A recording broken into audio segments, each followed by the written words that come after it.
రాజ్యసభ నామినేషన్కి సంబంధించి నిన్న తీసుకున్న నిర్ణయం తెలుగుదేశం పార్టీ అలాగే బీజేపీ ఆర్ కృష్ణయ్య గారు కావనివ్వండి, ఈయన సతీష్ కావనివ్వండి, అంటే ఏ ఈక్వేషన్స్ మీద దీన్ని ఈ కూర్పు చేశారు అని అనుకోవచ్చు. ఇవన్నీ వాస్తవంగా దీంతో పాటు సమాంతరంగా వేరేవి కూడా వస్తున్నాయి కదా. రాజ్యసభ అనేది తెలుగుదేశం పార్టీకి ఎప్పుడు కొంచెం సంకటమే. చంద్రబాబు నాయుడు ఏమో కాస్త వనరులన్నీ ఉన్నటువంటి వాళ్ళనో సుజనా చౌదరినో లేకపోతే ఇంకొక వీళ్ళనో చేయాలని ఆయన అనుకోవటము, అంతకుముందు ఉన్న వాళ్ళు కొంత అసంతృప్తికి గురి కావటం, ఏదైనా పార్టీ నడవాలంటే అందరూ కావాలి అని ఆయన భావించటం. ఈ నేపథ్యంలో ఇప్పుడు రాజ్యసభ వచ్చింది. రాజ్యసభ కూడా ఇది సహజంగా వచ్చింది కాదు. ఆ ముగ్గురు వైసీపీ వాళ్ళు రాజీనామా చేయటం వల్ల వచ్చినటువంటిది. వాస్తవంగా ముగ్గురు రాజీనామా చేసిందంటే బీద మస్తాన్ రావు కానీ వీళ్ళు కానీ ఈ రాజీనామా చేసిన తర్వాత ఇవి ఎవరికి ఇస్తారు ఓ పెద్ద చర్చ జరిగింది. వీళ్ళలో ఒకరిద్దరేమో మాకు రాజ్యసభ ఇష్టమే లేదు, ఏదో తప్పనిసరి వెళ్ళామని ఇప్పుడు మోపిదేవి వెంకటరమణ లాంటి వాళ్ళు. బీద మస్తాన్ రావు కేసు కొంచెం డిఫరెంట్. కానీ ఇప్పుడు పూర్తిగా ఈక్వేషన్స్ మారిపోయి హఠాత్తుగా చాలామంది నాగబాబు పేరు అన్నారు. నాగబాబు ఇప్పుడు మంత్రి అన్నారు, మళ్ళీ మనం డిస్కస్ చేయొచ్చు. కానీ నాగబాబు పేరు వినిపించింది, దాదాపు ఖాయమైపోయిందని.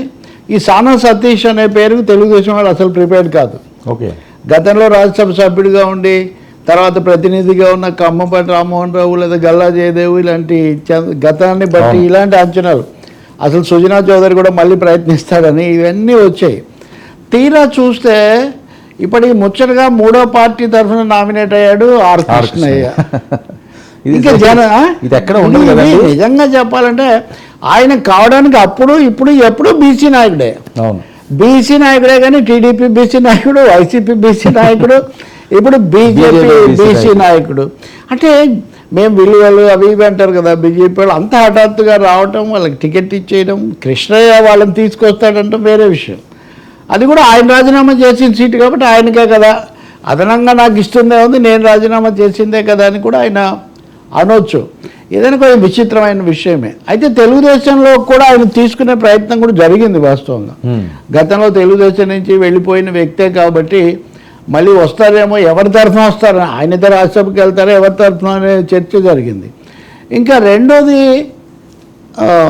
నాగబాబు విషయం. నాగబాబు మంత్రి అన్నారు కాబట్టి అది విడిగా మనం పెట్టుకున్నా కానీ అంటే ఇక్కడ ఒక విషయం అంటే బీసీ మంత్రం బీజేపీ పఠించడంలో ఏమైనా ఫ్యూచర్ వ్యూహం ఉందా? సరే, మీరు అందులో పెద్ద ఆశ్చర్యం ఉందండి. నరేంద్ర మోదీయే బీసీ నాయకుడు అని కదా. ఓకే, ఇప్పుడు కృష్ణయ్య నేను ఒక 5-6 ఏళ్ళ కిందట ఆయన ఇంకా తెలుగుదేశంలో ఉన్నప్పుడు ఇంటర్వ్యూ చేస్తే మత రాజకీయాలు బీజేపీ అవన్నీ అన్ని విమర్శలు చేస్తాడు, కానీ బీసీ నాయకుడు అయినందుకు ప్రధాని అయినందుకు నేను సంతోషిస్తున్నాను, దానికి మాకు మంచి సంబంధాలు ఉన్నాయి ఇలా చెప్పేవాడు. ఆయన సంబంధాలు పాటిస్తూనే వచ్చారు. బీజేపీ సోషల్ ఇంజనీరింగ్ మీరు ఇక్కడ గమనించాలి. మొన్న ఏదో మన జర్నలిస్ట్ మిత్రుడి ఇంట్లో పెళ్ళికి వెళ్తే బంధువు కూడా అక్కడ నాకు మందాకృష్ణ కనపడ్డారు. మందాకృష్ణ, ఈటెల రాజేందర్, రామచంద్రరావు, బీజేపీ నాయకులు అందరూ వస్తున్నారు. ఆ జాబితాలో మందాకృష్ణ ఉన్నాడు.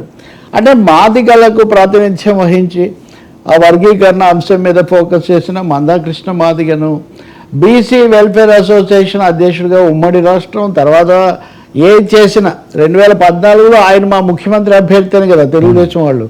కాబట్టి కృష్ణయ్యను తమ వైపుకు తిప్పుకోవడం అన్నది బీజేపీ యొక్క సోషల్ ఇంజనీరింగ్ అని మనం భావించాల్సి ఉంటుంది. ఆ పేరుతో వాళ్ళు జనసేనను కూడా కొంచెం ప్రియంప్ట్ అంటారు, ముందే వాళ్ళకి రాకుండా చేశారు. ఎందుకంటే బీసీ నాయకుడికి మేము ఇస్తామంటే వాళ్ళు అడ్డం వచ్చారా, దాన్ని ఆ ముద్ర వేసుకోవడానికి జనసేన సిద్ధంగా ఉన్నది కదా. అది కాకుండా వాళ్ళ సనాతన బంధం ఒకటి ఏదో అది ఉంది కాబట్టి అదే అయిపోయింది. ఆ విధంగా ఆర్ కృష్ణయ్యకి అది ఖాయమైన తర్వాత తెలుగుదేశం ఎంపికల్లో కొంచెం మార్పులు వచ్చాయని చెప్తారు. బీరామస్తాన్ రాజీనామా చేసినప్పుడే మళ్ళీ నేను నామినేట్ చేస్తామన్న దాని మీద ఆయన రాజీనామా చేశారనేది అవగాహన. కాకపోతే షాకింగ్ ఇక్కడ ఏంటంటే సానా సతీష్ బాబు. అవును, ఆయన గతానికి కాకినాడ నుంచి ఆయనకు టికెట్ ఇవ్వాలని చర్చ జరిగింది. Uday Srinivas versus for MP. Pawan Kalyan చాలా గట్టిగా ఉదయ్ శ్రీనివాసు, టీటీఎం శ్రీనివాస్ అని ఆయన దగ్గర ఉండడం వల్ల సతీష్కి చేయలేకపోయారు. కానీ తెలుగుదేశం జాబితాలో ఆయన ఉన్నాడు అప్పుడు కూడా. ఇప్పుడు కూడా ఆయన లోకేష్ కోటాలో వచ్చాడనేది ఒక అభిప్రాయం. అసలు రావటమే ఇవన్నీ కాకుండా పెద్ద ఆశ్చర్యకరమైన అంశం ఏమంటే అంతకుముందు సిబిఐ అధినేతగా ఉన్న ఆస్థానాను ప్రభావితం చేయడానికి ప్రయత్నించాడు, వాళ్ళ ఇంటి దగ్గర పట్టుబడ్డాడు.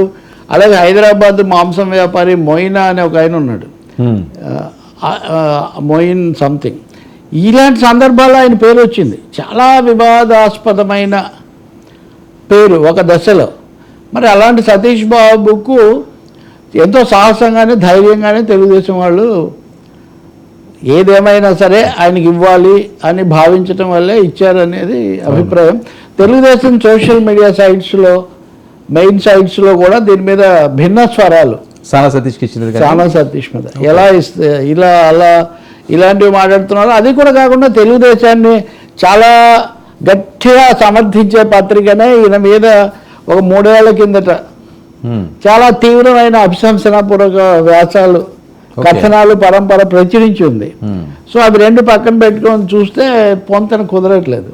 బట్ ఎనీవే ఆయన ఇప్పుడు తెలుగుదేశంతో ఉన్నారు కాబట్టి ఇంకా ఆయనకి ఇచ్చారని చెప్పి భావించాల్సి ఉంటుంది. రెండవ, తెలుగుదేశంలో ఇంటర్నల్ ఈక్వెషన్స్, అంతర్గత సమీకరణాల ప్రభావం కూడా ఇక్కడ ఉందని. ఇప్పుడు యనమల రామకృష్ణుడు ఉన్నారు ఉదాహరణకు, ఇంకా ఒకరిద్దరు ఉన్నారు అలాంటి వాళ్ళు.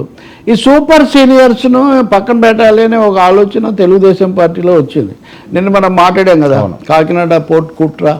ఆయన ఎందుకు అంత తీవ్రంగా స్పందించారంటే కొంత నిరుత్సాహపడటం కూడా దీనికి ఒక కారణం.